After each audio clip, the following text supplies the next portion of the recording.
Our story today is called Pigs is Pigs.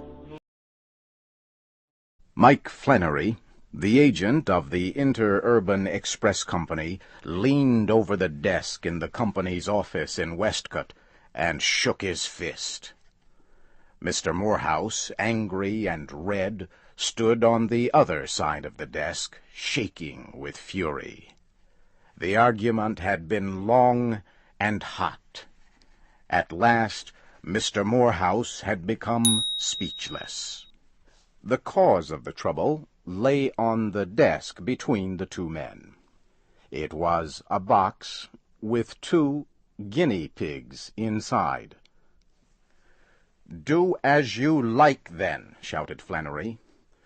"Pay for them and take them, or don't pay for them and leave them here. Rules are rules, Mr. Morehouse, and Mike Flannery is not going to break them." "But, you stupid idiot," shouted Mr. Morehouse, madly shaking a thin book beneath the agent's nose. "Can't you read it here, in your own book of transportation rates? Pets, domestic, Franklin to Westcott, if correctly boxed, 25 cents each."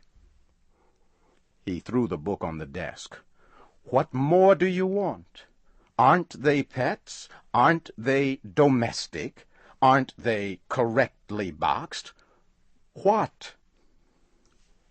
He turned and walked back and forth rapidly, with a furious look on his face. "Pets," he said. P-E-T-S. 25 cents each. 2 times 25 is 50. Can you understand that? I offer you 50 cents. Flannery reached for the book. He ran his hand through the pages and stopped at page 64. "I don't take 50 cents, he whispered in an unpleasant voice. "Here's the rule for it. When the agent be in any doubt about which 2 rates should be charged on a shipment, he shall charge the larger. The person receiving the shipment may put in a claim for the overcharge. In this case, Mr. Morehouse, I be in doubt.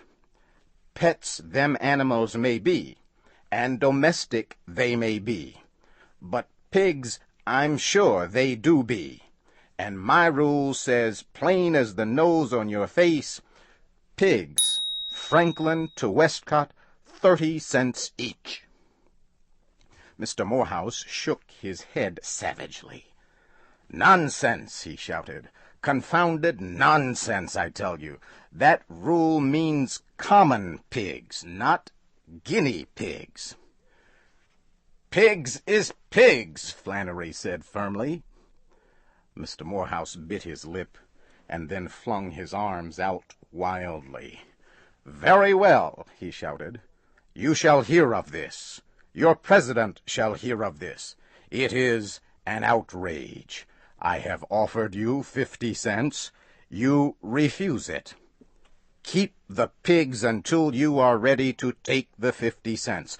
But by George, sir, if one hair of those pigs' heads is harmed, I will have the law on you."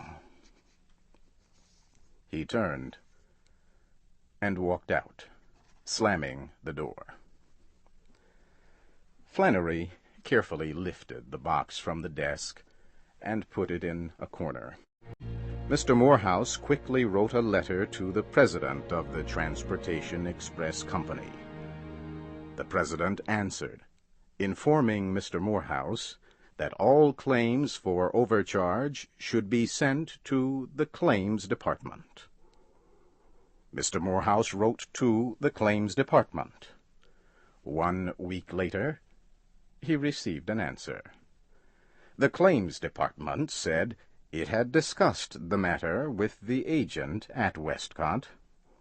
The agent said Mr. Morehouse had refused to accept the 2 guinea pigs shipped to him. Therefore, the department said, Mr. Morehouse had no claim against the company and should write to its tariff department.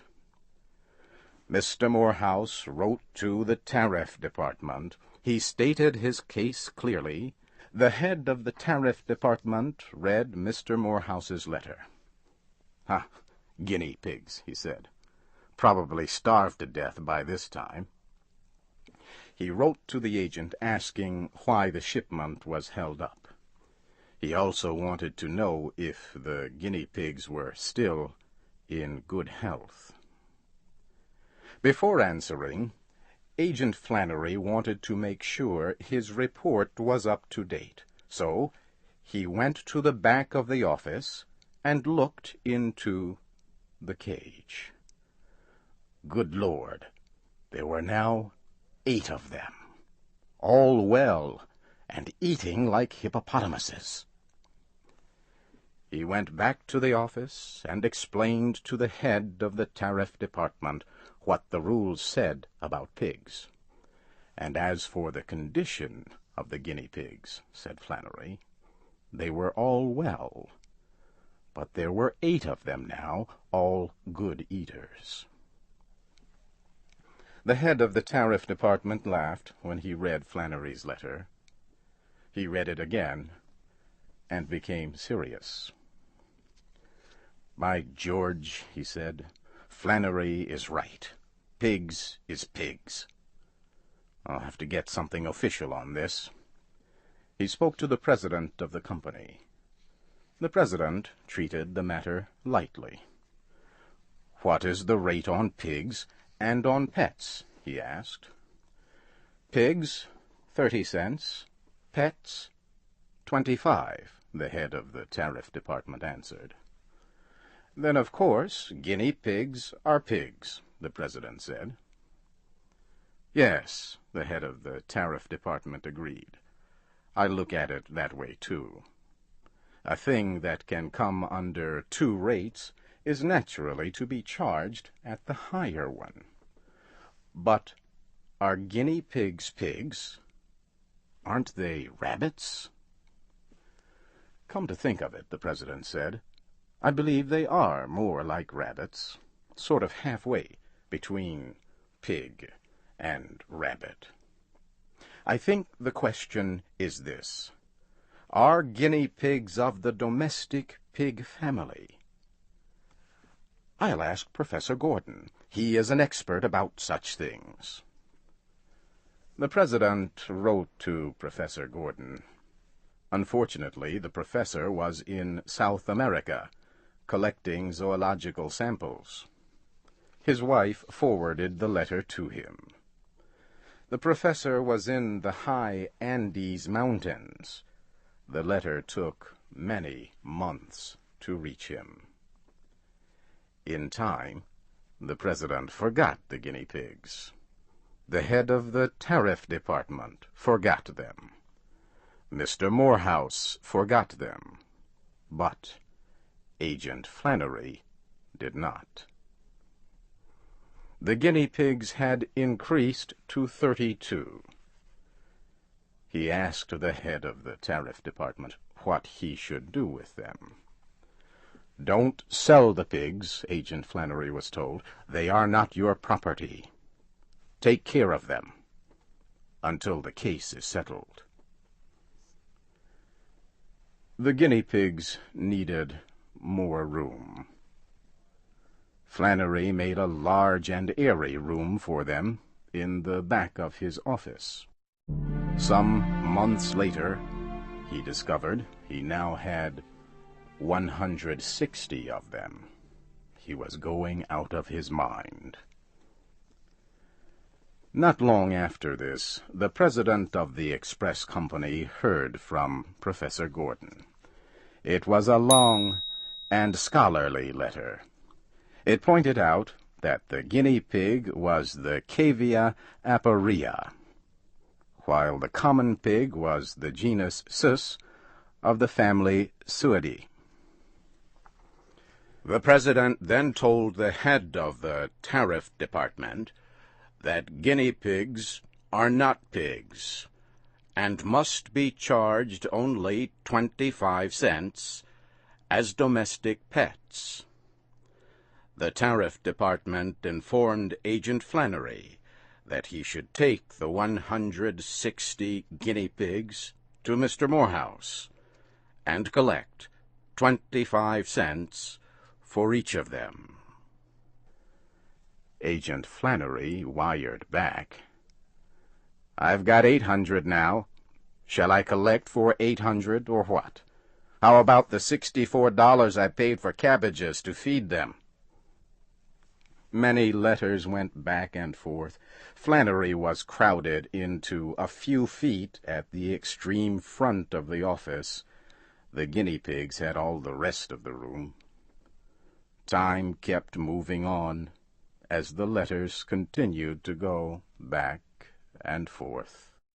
Flannery now had 4,064 guinea pigs. He was beginning to lose control of himself.